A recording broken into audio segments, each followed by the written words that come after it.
শোন ফকিনি, তুই যদি আমাদের সাথে গেম প্লে করতে চাস তাহলে যা, এখনই এই বানি বান্ডেলটা বের করে দেখা, তাহলে আমি তোকে আমাদের সাথে গেম প্লে করতে নিব। আচ্ছা ঠিক আছে, দাঁড়াও, আমার কাছে বানি বান্ডিল আছে, আমি তোমাদেরকে দেখাচ্ছি।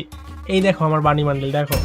আরে মামা, তোর ডুও পার্টনার দেখতেছি ফকিন্নির সাথে মুরুক্ষ, কোনটা রেয়ার বানি বান্ডিল আর কোনটা ফকিনি বানি বান্ডিল এইটা তো তোর ডুও পার্টনার বুঝতেই পারে না। এই তাড়াতাড়ি করে কিক মারতো, আমরা আরেকটা বানি বান্ডিল প্লেয়ার ডেকে আমরা একটা র্যাঙ্ক স্টার্ট করি। এইটা তো কত সুন্দর বান্ডিল, চলো এটাতে গেম প্লে করি। এই মূর্খ, তোর জন্য যে আমি ফ্রেন্ডের কাছে ছোট হচ্ছে সেটা তুই দেখতে পাচ্ছিস না, নাকি এবার তোকে সত্যি সত্যি কিক মেরে তাড়াতে হবে? ঠিক আছে দাঁড়াও, আমি যদি বানি বান্ডিল না বের করতে পারি আমি তোমাদের গ্রুপে আসবো না।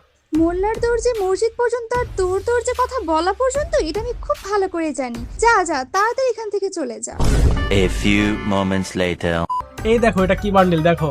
আরে মামা, তোর ফকিনি ডুও পার্টনার তো দেখতেছি এখন বড় লোক হয়ে গেছে, ও দেখি সত্যি সত্যি বানি বান্ডিল বের করে আনছে। আরে আসলে সত্যি সত্যি দেখতেছে তুমি বানি বান্ডেলটা বের করে ফেলছো। আরে শোনো না, আমি এতক্ষণ ওদের সাথে মজা নিচ্ছিলাম বুঝছো, ওরা আমার সাথে চ্যালেঞ্জ নিচ্ছে, বলতেছে আমার ডো পার্টনারকে কিপটা ও বানি বান্ডেল বের করবে না, তাই আমি ওদের সাথে একটু বাজি ধরে তোমাকে বানি বান্ডেলটা বের করালাম বুঝছো।